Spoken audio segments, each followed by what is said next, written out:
Good evening. I'm Ana Vergara, the current president of the Shakopee Diversity Alliance. Thank you so much for joining us today. Before we begin today, I'd like to share a little bit more about who we are and why we're holding this 2020 House and Senate Forum. The Shakopee Diversity Alliance, also known as SDA, is a local nonprofit dedicated to celebrating the rich cultures that make up our vibrant city, and we welcome our community of color here. We serve the Shakopee community by holding quarterly educational events where residents can dialogue and better connect on issues related to culture and race and finding common ground. Today, we are holding this 2020 House and Senate Candidate Forum because we witnessed inequities and disparities be especially highlighted this year. We gave members of our community the opportunity to contribute to the questions that will be asked here today via online survey and also through a recent Shakopee People of Color Together listening session we held this past Sunday. Now I'd like to introduce today's moderator. We wanted to choose a moderator that was representative of Shakopee's BIPOC community. Mary has co-founded two nonprofits here in Shakopee, the Shakopee Diversity Alliance and Esperanza, meaning hope in Spanish. These two nonprofits have had a tremendous impact on our BIPOC community. Additionally, she's worked for Shakopee Public Schools and has dedicated her 2020 to coordinating the food distribution drive-thrus here that have fed hundreds of families. Please welcome Mary Hernandez. Thank you, Anna. I appreciate your kind words. Hi. Welcome to the 2020 Annual Candidate Forum. I want to make sure that we know that all candidates were invited to join us at House and the Senate. We would like that, we ask that you're respectful and of the time and other candidates. We thank you for your time, especially during this pandemic and sacrificing your time to be with us here today. Moving forward, the SDA would like to do land acknowledgement. We want to acknowledge that we are on Dakota land, and to acknowledge that land is to give thanks to those that share their land with us today. We thank our state representative, Red Tapke. He is the former mayor of Shakopee, who is doing a tremendous job representing Shakopee, Jackson, Townville, Louisville Township, and St. Paul, and also is a Shakopee resident. Thank you for being here tonight. Thank you very much, Mary. So we have 3 questions. We have 7 questions for you. The first one would be, some of the jobs that were created have brought a new workforce to Shakopee that cannot afford to live close to their employers. What measures need to be addressed for people to be able to live, work, and play in our community? Thank you. That's a really great question. We have a lot of jobs and a lot of expansion that's happened in Shakopee over the course of the last 5 to 10 years. And with that comes a lot of different challenges. But before we get into that, I just want to say thank you very much to you and to the SDA and to Anna for all of the work that you all do and for hosting a forum like this. It's really important that we have all the voices in Shakopee recognized and make sure that we are listening and hearing from everyone throughout our community. So this is a really very important question and it comes to the livability of our community and making sure that we are all working together to have good, solid jobs in Shakopee, that we are working together to have enough affordable housing, that we're working together to have transportation systems that work for everyone in our communities. And so with that, as your question states, there are a lot of jobs that have been created, and some of those jobs don't pay living wages and don't do that. And so we at the state need to make sure that we are working together to create workforce development programs that make sure that everyone has the opportunity to access higher wage jobs, and that they have the access to education, that they have the access to making sure that they are able to move their way up the economic ladder and make sure that everyone is working together, as well as making sure that we have a lot of programs that work together for everybody in the state. And so in the House in this past year, I'm used to standing for these kinds of things, so it's different. But we in the House have passed a series of different types of programs to make sure to take care of all Minnesotans, because we have a lot of people who are being incredibly successful at the top of the economic ladder and a lot of people who aren't. And so we passed, in the House, we passed driver's licenses for all. We passed paid family medical leave. We passed earned sick time, earned sick and safe time. All things that we can talk about as we go through tonight for how we make sure that everyone in Minnesota is taken care of, as well as needing to make sure that we are raising the minimum wage so that everyone is able to afford housing, that everyone is able to afford a car that needs one and do that work. Thank you. We also would like to mention that you will be using the word BIPOC tonight, which stands for Black, Indigenous, People of Color. The second question, Brad Tapke, is what does diversity, equity, and inclusion mean to you? How has your thinking changed after the murder of George Floyd? So to me, it's making sure that we are recognizing everyone in the state of Minnesota and across the United States and throughout the world as making sure that everyone is not just equal, but making sure that we are recognizing what everybody needs together. So in the Minnesota House, we work really hard on recognizing our neighbors and that everybody in Minnesota values their neighbors. And so we want to make sure that everyone has an equal chance to get access to the next rung of that economic ladder and making sure that they're taking care of their families and making sure that they have the opportunities to do that kind of thing. And so to me, it means as a middle-aged white guy that I need to listen and I need to make sure that we are recognizing the fact that what could be best for me as a privileged white guy is not always going to be best for everyone. And so we need to make sure that we're listening and walking and talking through those problems. So after the murder of George Floyd in May, we worked really hard in the Minnesota House. We have what's called the Posse Caucus. So it's the People of Color and Indigenous Caucus. And with that, we did a lot of listening. And they led the program for police reform and accountability. And we passed, with the Senate, we passed a lot of really great bills that help to hold bad cops accountable, but also prop up and support good cops so that we are able to make sure to make those connections within the community so that we are able to all get home at the end of the day and make sure that everyone is having a fulfilling, great life here in Minnesota. And that would actually create a great gateway to our next question. Yes. And what that is that very few businesses owned by our BIPOC community apply for the CARES funding because they simply don't have the structure that larger corporations have. What solutions do you propose?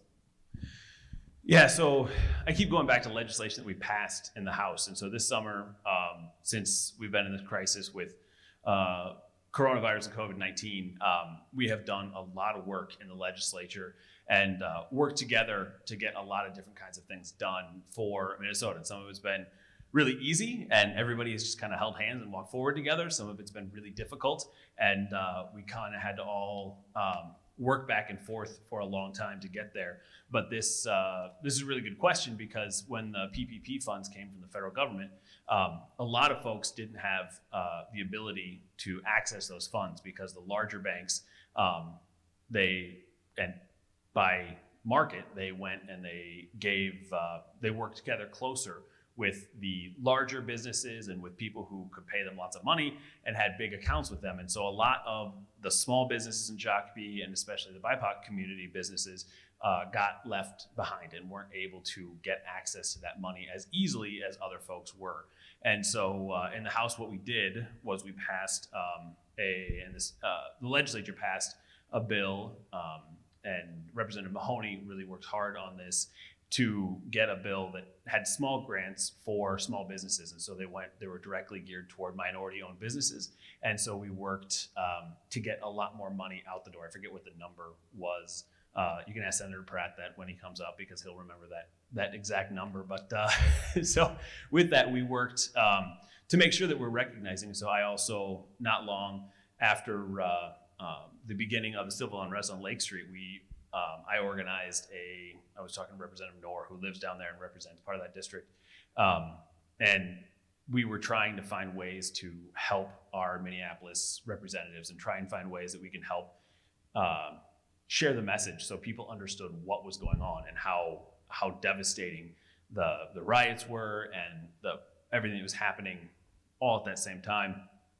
And with that, we went down and they wanted to get a legislative group together to go and see Lake Street and so tour. And so within a week after everything kind of calmed down, we had a big group of reps and some senators that we organized, and we walked through Lake Street and walked along Midway in St. Paul and just talked to business owners and talked about the incredible devastation. They told their stories of what was going on.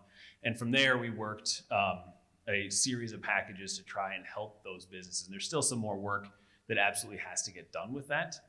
And we'll keep working on that until we get help for folks who, through absolutely no fault of their own, had their lives and businesses destroyed.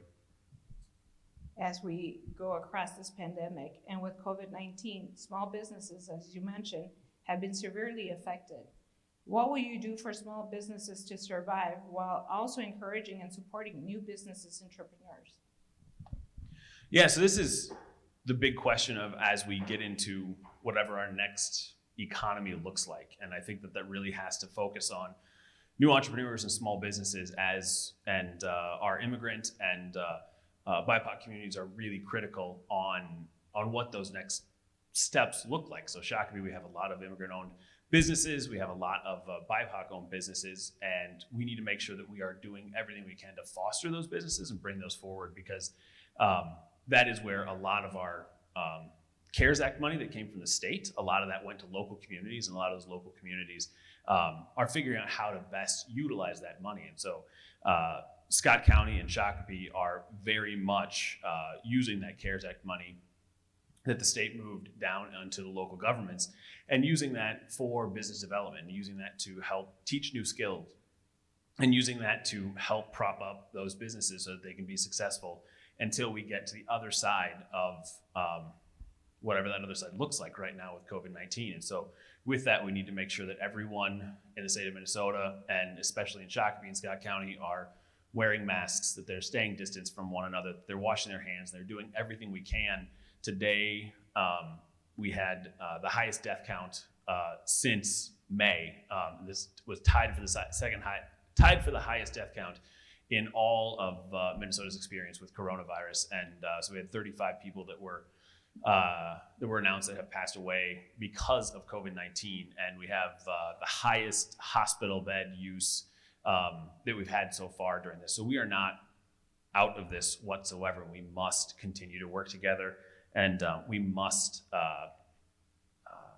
do what is right for everyone together to get to the other side, so that we can have confidence in our economy, so that we can be confident in going and shopping and patronizing these new small businesses that are going to be coming up, because there are a lot of businesses that are unfortunately just not going to make it through, because it's really, really difficult right now on everyone. And with those numbers that you mentioned, as the numbers we have known, that this pandemic has highlighted the inequities in our state's healthcare system. What policy changes would you pursue to address these current inequities, and what culturally based solutions would you propose in the long term? Yes, this is something that we, again, have been working really hard on in the Minnesota House already. And so we passed a program, and I'll elaborate on them a little bit. One is called paid family medical leave. And so what paid family medical leave would do is for folks who are going to be out of the workforce for an extended period of time due to some sort of family situation that is out of their control. So if you have a parent who is dying and you want to obviously spend time with that parent and take care of them as they are in their last moments of life, that you can do that and you don't lose your job. You are able to get a portion of your wages taken care of through a program that's very similar to unemployment at the state. And so that would apply to there. If you have a baby, you can stay home with that baby. And we know that there are huge disparities between white people and people of color in being able to stay home with a child. And that those first 3 weeks of life is really, really important, so that fathers and mothers can bond with that baby and make sure to have that. If someone is going through chemo, they can take time off and still make a wage and not lose their home or lose their apartment or wherever they're at because of this thing. We also past earned sick and safe time. And so with that is another program similar to unemployment that people can take paid time off. And so with that, it's a short-term type program. And so with COVID, we learned that people need to be able to stay home when they're sick. And right now, many, many Minnesotans and Shakopee residents aren't able to stay home when they're sick because they don't have paid time off and they can't afford to stay home. And so we need to make sure that the economy here in Minnesota works not just for the top rungs of the economy, but that it works for everybody. And that's really important, that we continue to work on that. And hopefully in 2021, we'll be able to pass and get the governor signed some of those legislation. Thank you. Which I think you kind of answered the next question, but we're going to ask it again. As we continue to see a rise in COVID-19 numbers, and we see people purposely ignoring the executive orders of public safety, what is your stance on how to enforce this public health guideline? Yeah, this is really the question that we're all trying to figure out as to how we do this. And my opinion as to how we do this is this is a problem that starts at the top. We have a federal government that is not doing everything that it can to help stop the spread of COVID-19. And so I'm really proud of what Minnesota has done. I think the mask mandate is critical on making sure that we are watching out for one another and taking care of one another. We must all wear masks. It's really important, and it's been scientifically proven time and time again, no matter what my opponent says, to really reduce the transmission of coronavirus. And so with that, I don't think that having the heavy hand of government whatsoever is the way to handle something like this. We had a moment in time back in April, May, where March and April really, when we were everyone in the state of Minnesota was lockstep, working together on this, staying home, making sure that we were taking care of our neighbors, doing that work together. And it was a beautiful thing. And so during that time, I was constantly on the phone, relearning how to legislate again, because it was just a whole different world, and we had to get all of our work done by phone and talk to people, and it was just a lot of a very different environment. And so with that, we were all working together, and it was really great. And but then once we kind of emerged from that, there was a lot of mixed messages, and there's a lot of miscommunication as to what is important and how we can help each other get through this. And so we need to make sure that there is a singular, clear message from the federal government on down as to the fact that wear your mask, stay home if you can, stay away from, stay distance from folks so we aren't spreading this. And then we are investing. So just, I think it was yesterday, the state of Minnesota opened up a new lab in Oakdale. And so this is all done in the state. And so we're gonna be able to do 30,000 tests a day in this lab. And so making sure that we're able to test everybody that needs a test, making sure that we're able to track that is the way that we get to the other side of this and find what our new normal is for how we all exist together, and when we can, start to shake hands again would be awesome. Thank you. We thank all our legislators for the work that they're currently doing in this pandemic. In closing, what are you doing for Shakopee BIPOC communities, and why should we vote for you? Thank you. Well, being here is one thing. I mean, we really work hard with the Shakopee Diversity Alliance to make sure that we are here together. So groups from the SDA came and visited at the Capitol, and it was really wonderful to have students there. We organize making sure that we have events where everyone is included. On Saturday, we're having an AAPI lit drop, so that's really great. And so making sure that we are all working together and making sure that we're recognizing our neighbors and making sure that this is, everyone realizes and recognizes that we're all in this together. The Shakopee, back my first year as mayor was when we started the first Diversity Alliance. And so we had what we called the Diversity Summit at that time, and you were there. And so we had, it was my first year as mayor, and we were told constantly, everyone was pushing back against doing something like this. But as I'd been out door knocking and talking to people,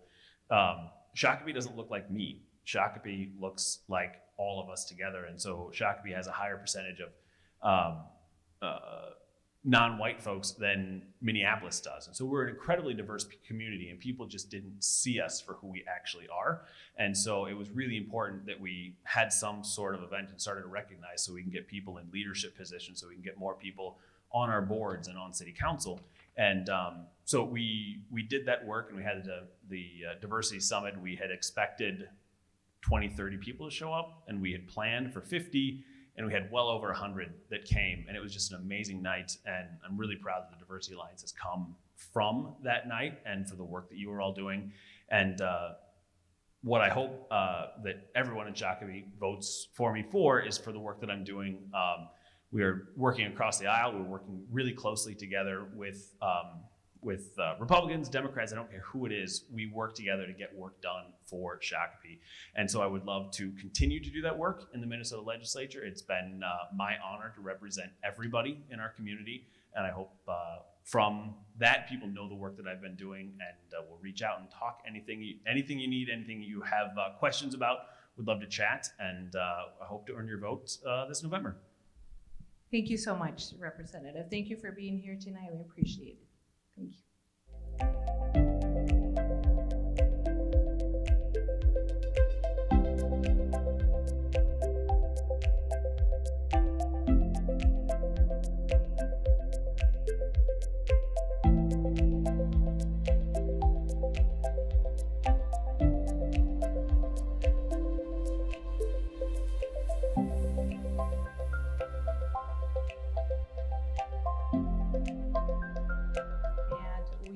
Back with incumbent Senator Pratt, who was first elected to the Minnesota Senate in 2012, resides currently in Prior Lake, and he is proud to represent Scott County in St. Paul and gives back to the community that has given so much to him. Thank you for being here tonight. And also we will introduce candidate Sarah Ordawa, who is running to assist Minnesotans and their families in District 55. Thank you. Thank you for joining us and being here tonight, sacrificing time. We appreciate that. We have several questions, and we will give you 3 minutes to answer each question. We would start with you, Senator. Sure. Last year, the Federal Reserve released a report that says that Minnesota is one of the worst states in the country for education disparities. In fact, we have been rated at 50 or 49, depending on what year we look at, but we have been persistently at the bottom. Mm-hmm. What do you believe needs to happen to address gaps in our education system? Well, that's a really important question, and one that goes to one of my key interests. I served on the Prior Lake School Board for 12 years before I ran for the Senate, and my mom was a teacher here in Shakopee for 12 years, so education's always been important to our family. There's a number of things that we've tried to do and a number of things that still need to be done. I led an effort in a couple of years ago for several years, to strengthen the literacy components of our state statute. We have a law that says reading well by 3rd grade, but the law was so weak that it just really didn't have any teeth behind it. So I tried to put some teeth behind it, because what we know is that a child is 3 times more likely to drop out of school if they're not literate at 3rd grade than if they are. And we need to keep kids in school. I think the second thing that we did was, when I passed teacher licensure reform, we spoke specifically to attracting teachers of color and making sure that we had avenues. In fact, the tiers that we set up were specifically designed to help people get their teaching license through non-traditional methods, maybe in order to attract a more diverse teacher pool. What needs to be done, though, is teacher tenure reform. Unfortunately, the last in, first out method that we have today means that many of the new teachers of color that we attract are the first ones that are laid off when we have budget cuts. What we need to do is start focusing on the quality of the teacher and less about when they were hired. I think the other thing we need, and this is what I've heard from parents in Minneapolis as well, is we need more school choice. I'm not talking about vouchers. What I'm talking about is true school choice and open enrollment. So the Senate passed a bill a few years ago that would have allowed for scholarships to private schools, but also transportation scholarships, so that a student from Minneapolis could take advantage of a program down here in Shakopee and not have to worry that, gee, they could only get a bus at the district lines and they had to figure out how to get down here. Or a student from Shakopee could take a program somewhere else. Continuing to invest in college in the schools and advanced placement courses, I think, is important. What the studies have shown is that when you have a student taking higher level courses, they tend to do better in school overall, and they're more likely to go to college when they didn't think they could. Thank you. Ms. O'Dowd, we would ask the same question for you. Would you like me to repeat the question? It says, last year, the Federal Reserve released a report that says that Minnesota is one of the worst states in the country for education disparities. In fact, we have been rated at 50 or 49, depending on what year we look at, but we have been persistently at the bottom. What do you believe needs to happen to address gaps in our educational system?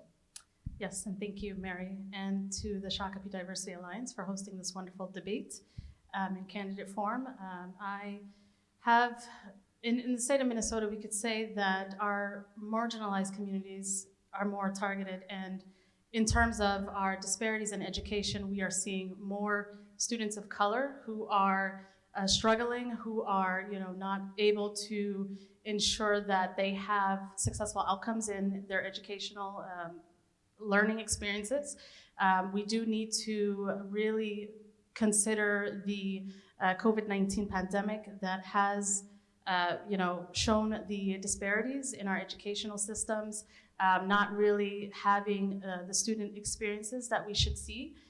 In fact, Minnesota's public schools are renowned as some of the best in the state. However, the failure to educate our students from marginalized communities and communities of color has disproportionately higher rates than our or Caucasian students. And so we need to really increase our students' expectations in terms of having the quality education, and it shows that in studies, reducing our class sizes have better successful outcomes for our students, as well as retaining our highly qualified teachers and teachers of color.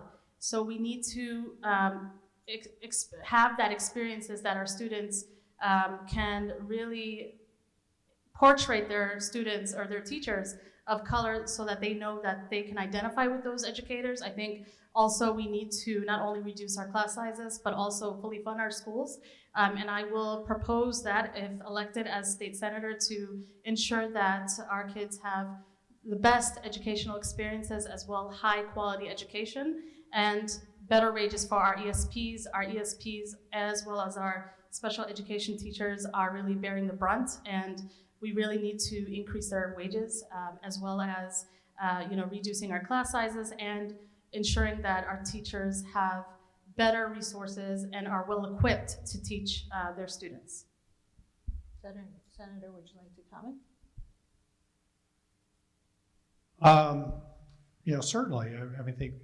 I think when we talk about what it takes for a child to be successful, we have to focus on the child first.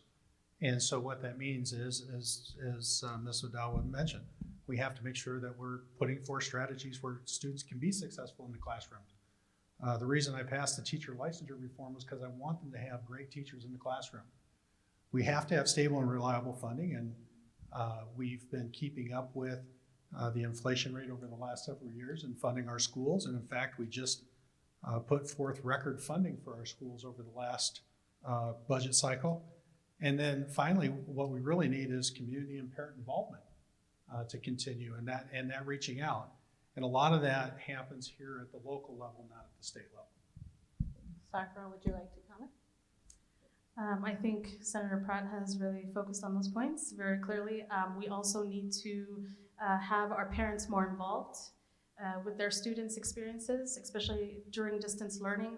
A lot of our parents, especially parents of coming from these communities of color, may not have the barriers or may not have the resources and are well equipped to helping their students in navigating their experiences in learning online. A lot of our kids we're seeing due to COVID-19 are learning from home, so not having enough access or broadband access, internet access is another issue, along with the barriers to access and navigate the resources through their schools and not being able to communicate As I mentioned earlier, the language barrier is another issue. And so we need to have these resources. We need to have better student outcomes in the long run and long-term solutions to have our teachers well prepared. In the absence of time, we will go ahead to move to the second question. Senator, what do you see as justice served after the murder of George Floyd in Minneapolis?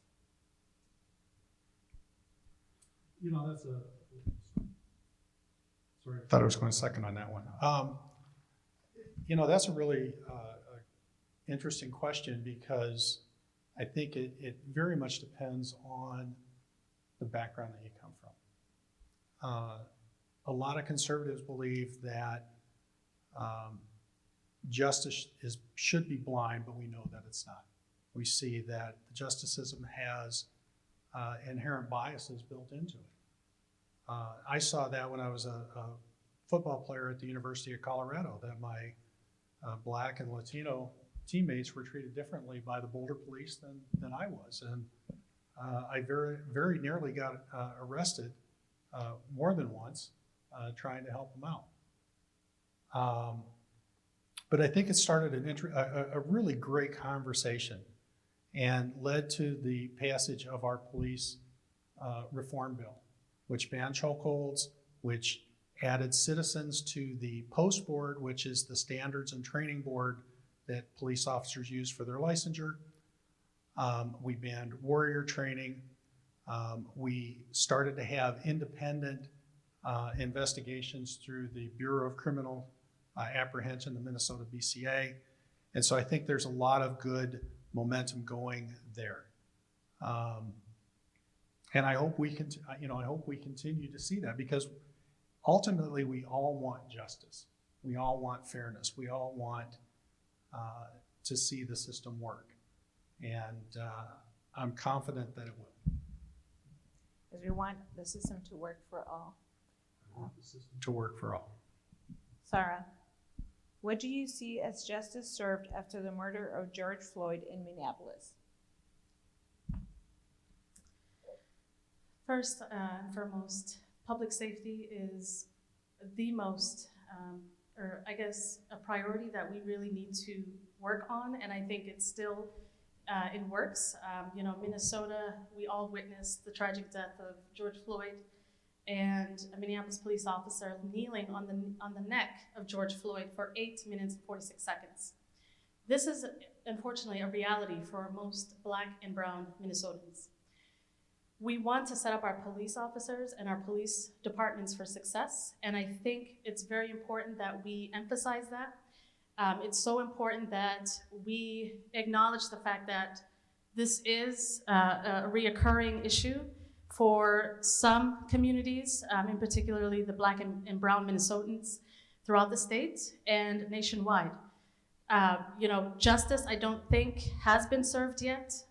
We do know that with this tragic death, it has brought upon a lot of issues that had reflected and that had began for many years. So we do need to work together as a community. I think our police departments in District 55 in particular are doing a great job. Most recently we had a picnic with police event, which was very successful, and it had the opportunity for our police department, police officers to interact with our communities of all faiths, all races, gender, and really take part in their communities. And I think that is very successful in the long run if we have our police officers interact and police in the communities that they live in. And I do think that we do have a long way to go. I do know that in the Senate they did pass police reform, criminal justice bills, but they weren't enough. And I do know that the Posse caucus had promoted and advocated on these bills to be passed, but unfortunately they were blocked. And we really need to do more work. And if elected, I will definitely advocate on that. Thank you. Senator, would you like to mention? Well, I would, and thank you. So a couple of things. First of all, we agree that what happened to George Floyd shouldn't have happened. It was tragic. It was horrible. It was just an absolute disgrace. what happened. But what we have to realize is that most of our police officers are good people. Now, I would say that the Senate didn't block police reform. In fact, we worked very hard on police reform. The House refused to talk to law enforcement, to bring them to the table. And the Senate believed that if we're going to have true reform that works, we have to have both advocates and law enforcement at the table at the same time, which is what we did. So I would respectfully disagree with my opponent in that the Senate didn't block anything. We worked very hard. And that's the point of compromise. We moved on some things that the House Posse Caucus wanted, and they moved on some things that we felt were important, and we came to a good compromise. And that's the way it should work. Sarah? I want to follow up on that. So yes, I do think that you would have to work across the aisle to pass these bills. And it really shown the protests, peacefully protesting the unfair injustices that were put forth in Minneapolis in particularly. But I just want to emphasize that our police officers are doing a great job. However, we do need to hold police accountable. We need to hold those that have had misconduct and really putting forth criminal or background checks on these police officers. And I do rightfully believe that, yes, we need more work. More work needs to be emphasized in terms of transparency. And I do think that with everyone working together, all communities on a united front working together, I think we do need to push forth more legislation that would hold police accountable, those that have had misconduct, but also helping and connecting our police officers in allocating resources such as mental health resources, having a psychiatrist on staff for police officers that have had, have witnessed homicides, have witnessed assaults.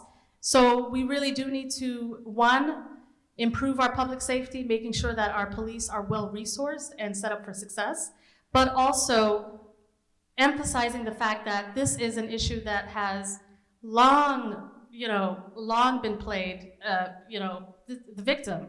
And we really need to ensure that all communities feel safe in the communities that they live in, and that the police officers are policing their communities and making sure that all communities are treated the same and live in a fair and just society. Would you like to rebuttal? Okay. Sarah, we would go with the next question. What do you believe needs to be done in Minnesota for all people to have access to driving privileges? Do you believe having access to driver's license is a fundamental tool for public safety? Yes, I do believe that everyone should have the equal opportunity to have the ability to drive and to access, before driving, going through the process in having a driver's license, going through the permit test, ensuring that they pass the permit test and that they have their driver's license, to ensure the fact that our communities are willing to have more emphasis on transportation and being able to have a license, being able to drive, in that way, in terms of whether or not our communities are going through legal issues such as our workers being undocumented. They need to have equal opportunity to be able to go through the driving process and have a driver's license, but also making sure that our commuters, our communities are able to get from point A to point B. And so yes, I do are able to have equal access and opportunities to access the driver's license, so yes. Thank you. Senator, what do you believe needs to be done in Minnesota for all people to have access to driving privileges? Do you believe having access to a driver's license is a fundamental tool for public safety? Well, I do think access to a driver's license is a fundamental tool, not only for public safety, but for economic well-being.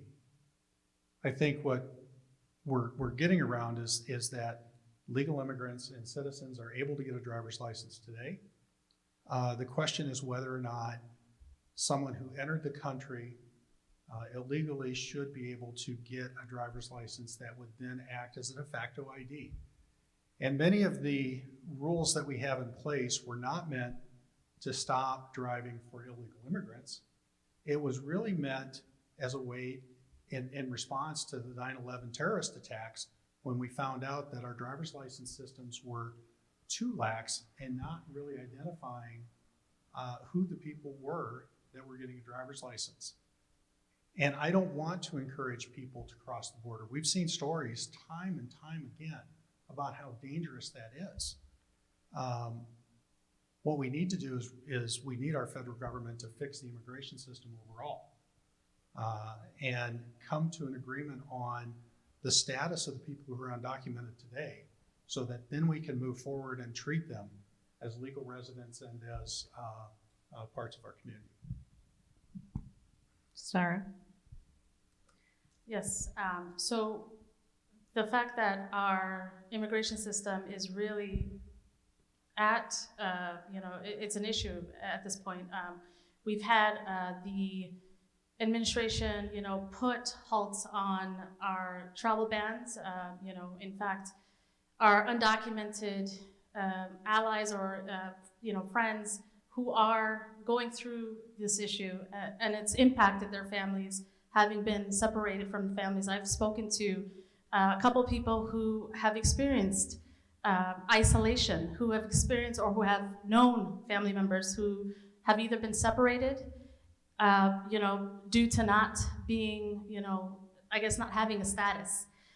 And I do feel that everyone has the opportunity to succeed, everyone has the opportunity to thrive, and, accessing driver's license, whether that being accessing a license or, going through the immigration process is not tough. And I do think that everyone has a fair share, everyone has the equal opportunities to be able to support their families and to enter into the United States legally, but also going through a pathway that would allow them to, have the status and support and provide for their families, not only living here in the States, but also abroad.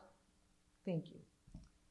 What approach would you take, Sarah, to solve the lack of affordable housing in our state? And what do you think needs to be done for more people to have the ability to buy homes? Yes, and that is a great question. I do believe that housing costs have risen, have skyrocketed, and I do feel that a lot of our renters, in our district are finding a hard time to pay their rent and also support and provide for their families. It's so hard to see that with COVID-19 and with the economic crisis that we're currently that is currently taking place.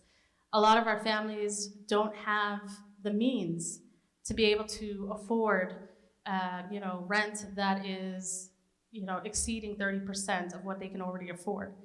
So we need to have more resources in place so that families can have a roof over their heads, that can be able to provide, pay rent, and also be able to have the income that is left to pay for the necessities, to pay for utilities, and to also be able to have these programs that are assisting these families during these difficult times. I do know that in this district in particular, we're seeing a trend, and a positive one that we have seen in this district are minority home ownership buyers, people who are homeowners for the first time. That is an accomplishment.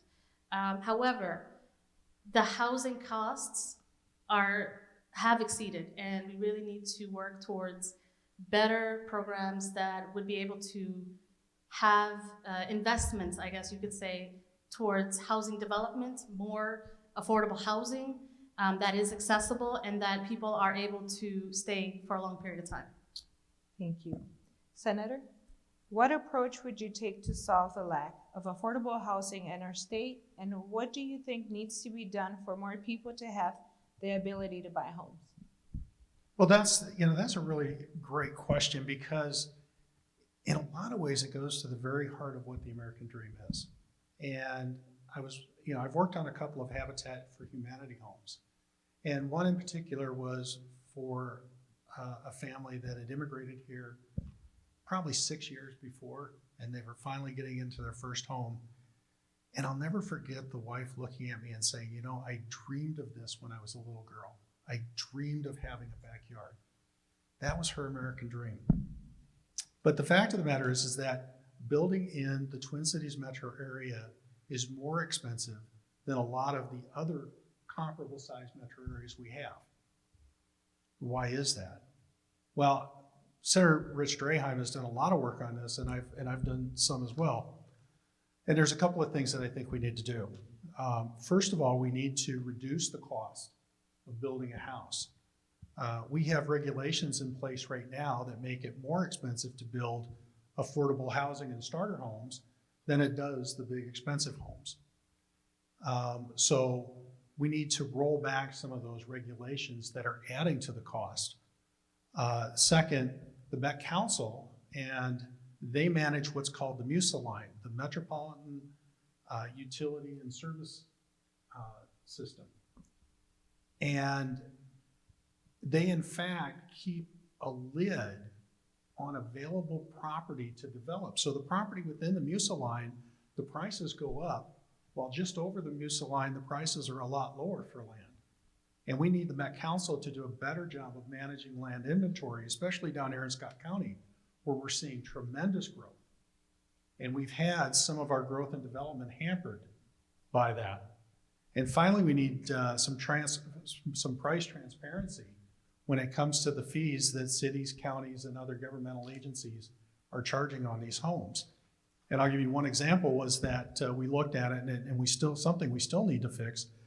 But in order to qualify for affordable housing, you actually have to build a unit that's greater in square footage than you could build a market rate unit for. So we need to bring the affordable housing standards in line with what the market rate housing is going for.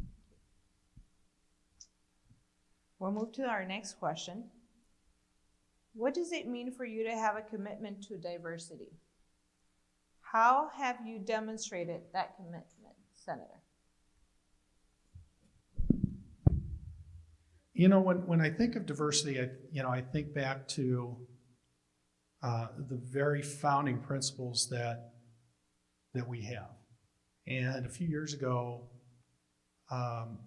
when we were first dealing with some of the white supremacy and the right to unite type of demonstrations, I began to think that they're not the political right that I belong to. Every conservative that I know does not support or condone white supremacy. Our very founding documents believes that all men are created equal with inalienable rights that we should all have. We agree with Martin Luther King that we should judge somebody based on the content of their character, not the color of their skin, and that's how I was raised. I don't talk about this much, but when I was first growing up, we lived in subsidized housing while my mom was a school teacher and my dad was in school, and we were the only white family in the neighborhood. And I experienced bias and racism directly, as kids wouldn't play with me and called me names. I saw it at Colorado when I was playing football with my teammates.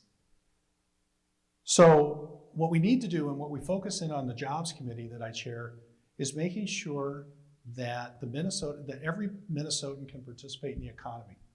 Whether they're Black, white, Latino, Asian, whatever it is, we want everybody to be able to participate.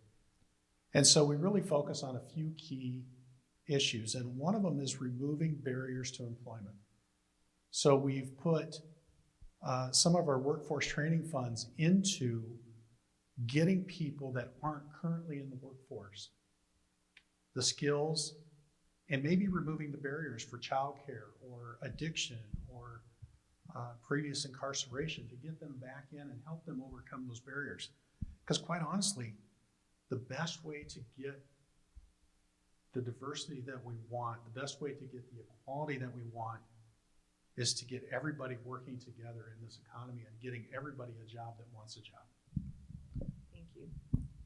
Sarah, what does it mean for you to have a commitment to diversity, and how have you demonstrated that commitment? Thank you, Mary. So my experiences, I'm going to touch back on my professional experiences as a mental health practitioner and a public health professional. I've worked with various communities, in particularly the communities of color and immigrant populations. So a lot of my work have been really mainly working towards increasing sustainable livelihoods and helping to sustain those livelihoods for everyone.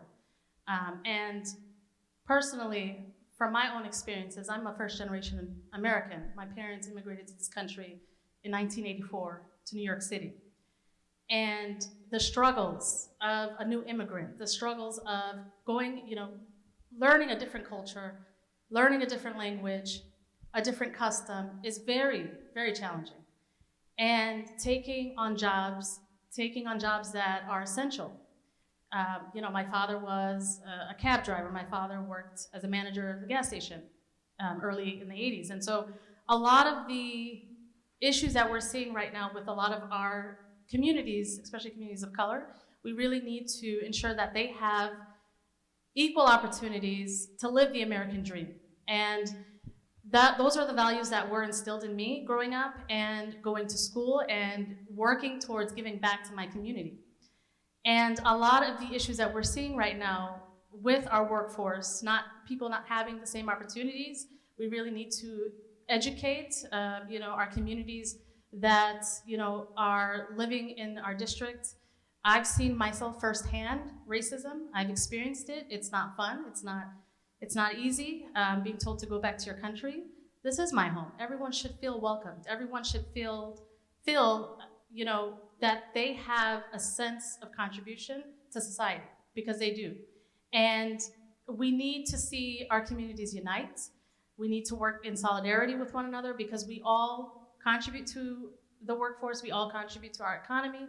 We all contribute and should be able to feel comfortable in our own means and, really working towards the unity that we need to see, especially during these difficult times. Our communities, our communities of color, we need to see more entrepreneurship, more businesses. Our district is thriving. Our district is, growing in opportunity, and we're seeing that with many of the manufacturing companies where a large number of our, Amazon workers are African, are Hispanic. We need to ensure that we have better economic opportunities for all people, everyone, all sects of life, and increasing our businesses, ensuring that everyone has a piece of the American dream. Thank you. Which creates a great, would you like to comment? Well, I just, in a lot of ways, I want to agree with Ms. Adawa in that, and it kind of goes back to a conversation you and I had a few months ago. One of the reasons why I've always tried to be accessible to the Shakopee Diversity Alliance is because I think this is an important issue. And something that I was very pleased to hear Ms. Adawa say is that we need to focus on the unity. And too often, we focus on our differences and not what makes us alike. That doesn't mean I can't recognize that there are differences with you, but that's not what I focus on. What I focus on are the fact that our kids are going to the same schools, they're on the same sports teams, we live in the same neighborhoods, we shop at the same stores. Those are the things that we need to be focusing on. And unfortunately, so much of the rhetoric has been working to divide us rather than bring us together. And so on that, I think we agree. Thank you, which actually creates a great segue to our next question. How are you contributing to ending systematic racism in our state, Senator?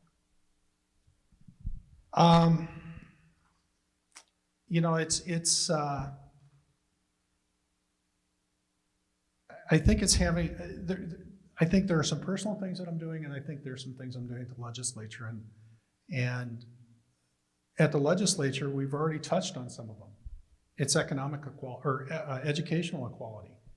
It's shameful that we allow our students of color to be at the bottom in the nation for student achievement. That's just unacceptable. And so, as I mentioned, the bills that I worked on, literacy, special education reform, because students of color are 4 times more likely to be placed in special education than non-students of color. Getting a diverse teacher pool. You know, those are all things that we're working on to help increase the diversity, reduce the bias. Economic, we touched on that. The fact that we are helping entrepreneurs get started. I worked with the governor to begin a program called Launch, which is really focused on startups in the tech sector. We just did a small business grant program using the Federal CARES Act to help small businesses, and we put a special focus on small businesses, 6 employees or less, businesses owned by people of color and women and veterans, to make sure that all of these disadvantaged business enterprises historically have an equal shot of being able to succeed. Putting money in to help the kids that are dropping out, helping the people who have been incarcerated get back in the workforce.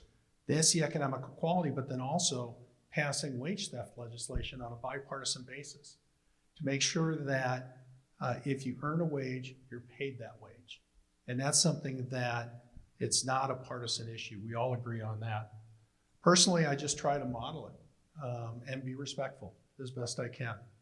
I encourage those around me to be successful. I call it out when I see it, quite honestly. If I see someone that's not being respectful and it appears to be based on race, creed, immigration, whatever, that's not right. Once you're here in this country, you're one of us, you're one of our team. And I think one of the proudest moments I had was I got invited to a citizenship swearing in. And I got a chance to be the very first person to say to a newly naturalized citizens, welcome, my fellow American. Thank you. Sarah, how are you contributing to ending systematic racism in our state? Thank you, Mary. Thank you, Mary. So a lot of my work, as I mentioned earlier, has been really working to uplift people, and a lot of the opportunities that we're seeing in today's society are unfortunate because we're not seeing enough of our diverse sectors, in whether it be in healthcare, whether it be in education, whether it be elsewhere. We're not seeing enough people of color represented, not enough representation. And I think what we would need to aim at is really making sure that everyone has equal opportunities to thrive, and making sure that we have a workforce that is strong and that is fair. And especially, in a lot of the work that I do, I talk to people, I'm listening to people's issues, their concerns, and I really need to, it's troublesome to me, listening to people who have been evicted from their home, people who have had detox or who are, undergoing detox and treatments. There's just so many issues in today's society that we really need to bring focus on. We really need to work together to combat the systemic racism that we're seeing right now in today's society. And COVID-19 has highlighted those inequities and these disparities in our healthcare systems. People of color have a higher disproportionate number of people who have underlying health conditions, high blood pressure, diabetes, high cholesterol, and they're not getting the services and not really being treated, I guess, fairly. And a lot of the conversations that I've had with a couple of the constituents the other day, they told me that, you know, drug costs are high. We can't afford to pay for our prescriptions. And, you know, really finding a means to allocate or borrow money from others to pay for these prescriptions. And so these are the issues that we're seeing in our healthcare systems, the inequities that are on the forefronts, and a lot of my professional experiences really working towards the betterment for everyone. And personally, you know, I've experienced racism. You know, I've been told all sorts of names, from raghead to terrorist to, you know, go back to your country, you're a foreigner. And even now, you know, during my campaigning, you know, I've been called, you know, all sorts of names, and that's unacceptable. And that's not the Minnesota, that's not the America that we should live in. Everyone deserves equal opportunity. Everyone deserves the representation. Everyone deserves to have equal access. And it's so important, and I do feel the need and the necessity to work with everyone to unite our communities. Our district is divided. You know, our district, we see people, I hear stories. I hear people telling me that, you know, people don't want to see a woman of color run. And it's very unfortunate that we're living in these times. So thank you. Thank you for running. Thank you for running. The next question would be, what approach do you believe should be taken to keep our workforce safe while keeping our economy healthy?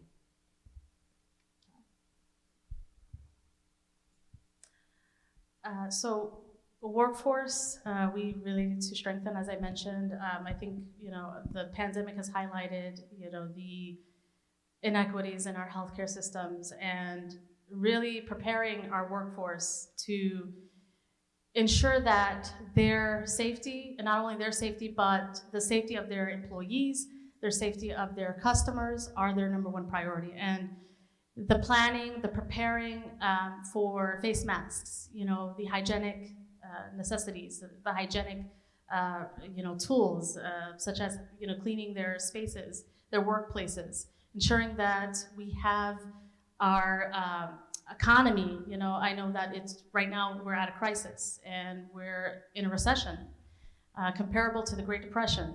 So we really need to ensure that our employees, our employers are well equipped with the necessary resources that they need, and you know, ensure that we have you know, the reopenings of our businesses, which are great that we're seeing that our businesses are taking the measures and the tools to keep their, you know, their customers and their employees, as well as their employers safe.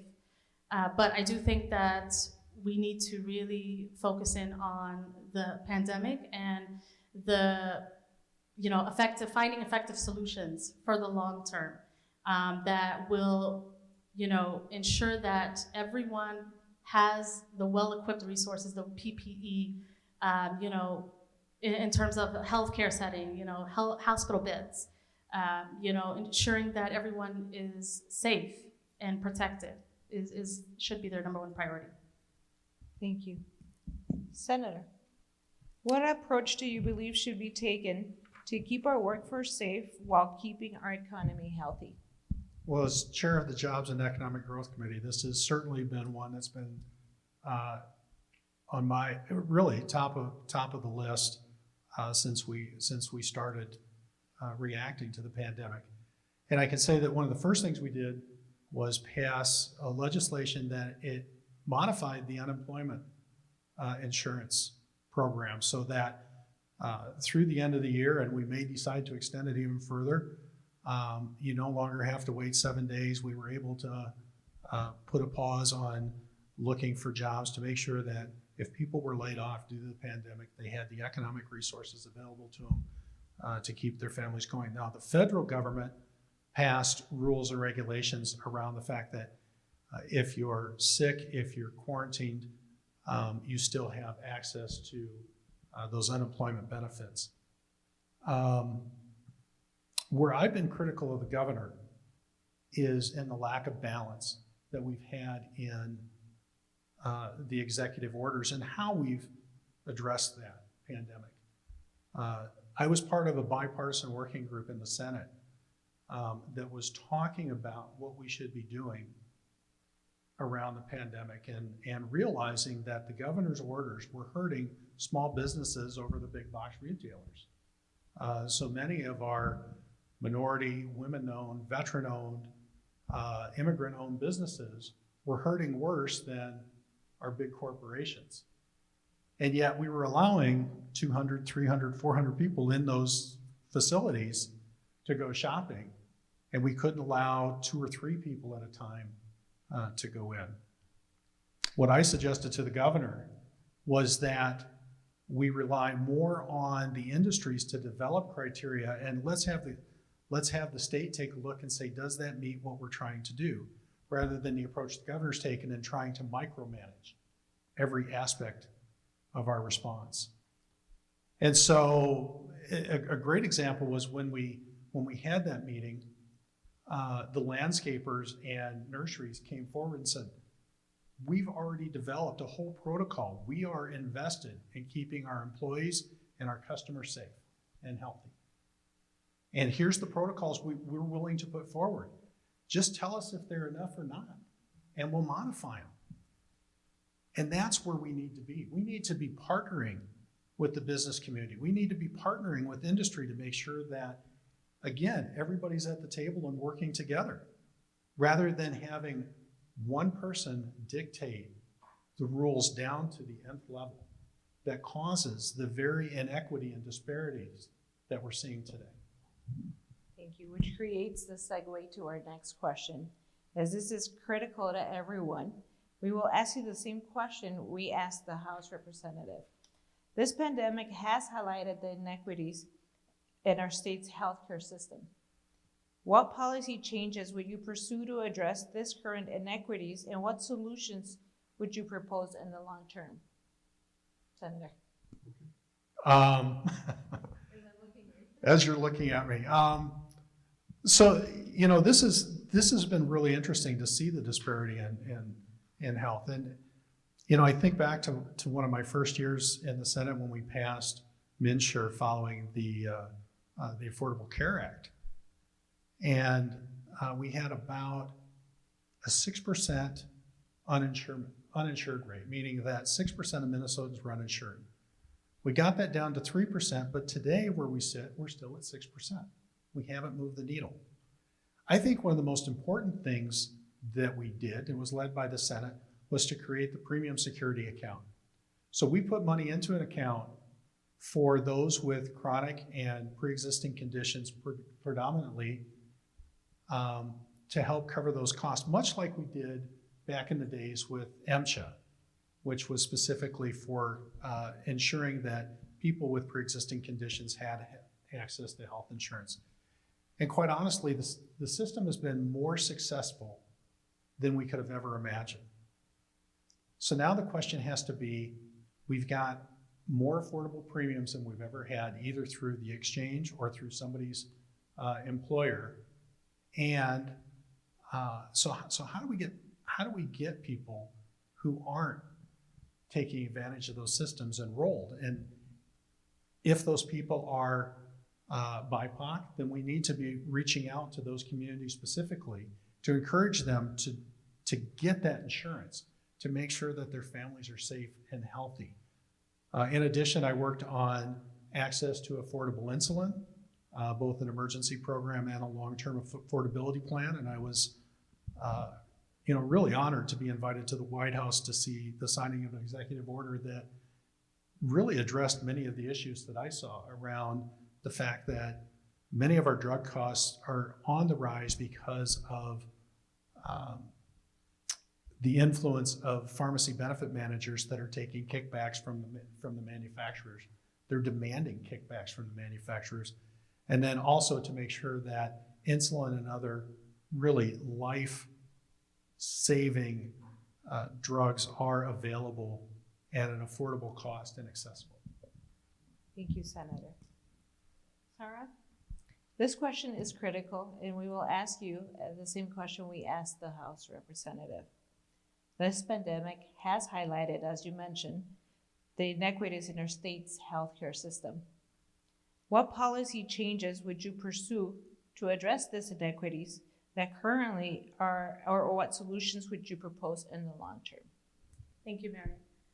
I think once this pandemic, and once we find a cure and a vaccine, I think what we need to do, our first question would need to be, how can we make investments and how can we create a better functioning healthcare system that is affordable, that is easy to navigate for everyone. And I think as a public health professional, we need to start by strengthening our public health workforce. I think that's very important and very crucial, especially during this pandemic where we don't have, treatment, we don't have a vaccine, we don't have, the expertise as to, how can we come back and bounce back.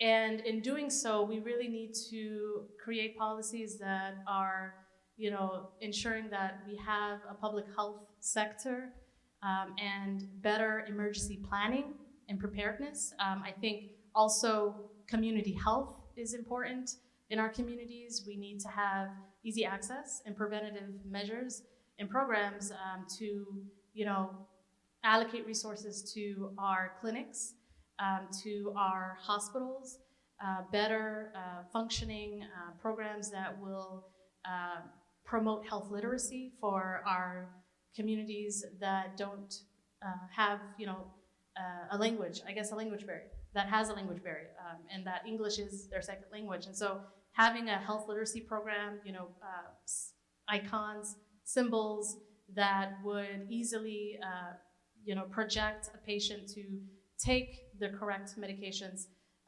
to allocate resources also to our community or our providers, healthcare providers, so that they are well-rounded and well-trained on cultural competency in their patients, because now that we have a diverse and growing population of, new Americans or, our ethnic groups or our populations, we want to have our providers have the resources and the tools and the training to better serve their patients.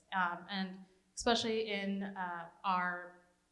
during the pandemic, we're seeing this in light with a higher number or higher rate of our immigrant populations or communities of color that are suffering, that are having to overcome the challenges of COVID-19 in the health care aspect, having underlying health conditions, not being able to access healthcare, not being aware of how to use telehealth or how to access telehealth. So those are a lot of the issues that we're currently seeing. We really need to strengthen our public health workforce and to better prepare our providers in case of another emergency pandemic. Thank you. In closing, what are you doing for Shakopee BIPOC communities, and why should we vote for you, Senator? Well, thank you. And I think it's a bigger question than it is Shakopee, quite honestly. When you run for this position, and I walked into the Senate for the very first time, one of the staff members told me, you don't just represent your community, you just don't represent your district, you are a state senator, you represent the state. And so I think, more importantly is what are we doing overall to increase the equal opportunities within the state for all people, and particularly the BIPOC. So, I think if you look at the work that I've done on education, and I believe that education is at the heart of this discussion. I've often said that when you look at generational poverty, the lack of education is really the weed that allows that to take root. And my grandfather quit school one grandfather quit school after 6th grade, one grandfather quit school after 8th grade, one went to work in the coal mine, one went to work in the beet field, and they both ended up at the tractor factory. And That allowed my dad to be, and my mom both, to be the first college graduates in their family. And I would not be a state senator today if my grandparents didn't have the opportunity to leave the coal mine and leave the beet field. And I want that same opportunity for all Minnesotans, for Black, for Indigenous, for Asian. I sit on the Council of Asian Pacific Minnesotans, where we deal with many of these issues on how to get healthcare access to people, how to communicate entrepreneurial and job-related opportunities. And I think that's the second piece that goes is the work that I've done on wage theft to make sure that if you earn a wage, you're able to keep that wage. Because what we found is the people that were most impacted by wage theft were those where English was not their primary language. And so this has also become a model that's being used across the country. Minnesota and the bill that I helped draft are now being used as a model across the country to make sure that workers are being treated fairly. And I think if you look at the work we've done in helping small businesses and focusing on those that are historically disadvantaged, minority, women, veteran-owned businesses, I think you'll see that we truly are looking at making sure opportunities available to everyone. But so often we focus on the minimum wage jobs.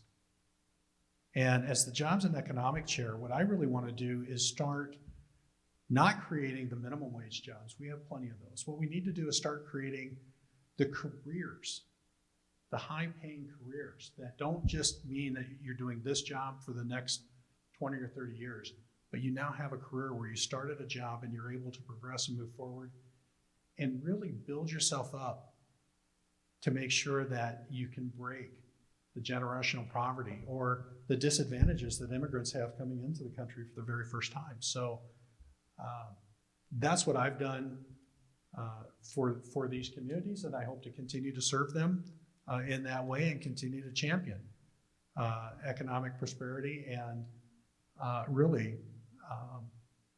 the achievement of the American dream for everyone. Thank you.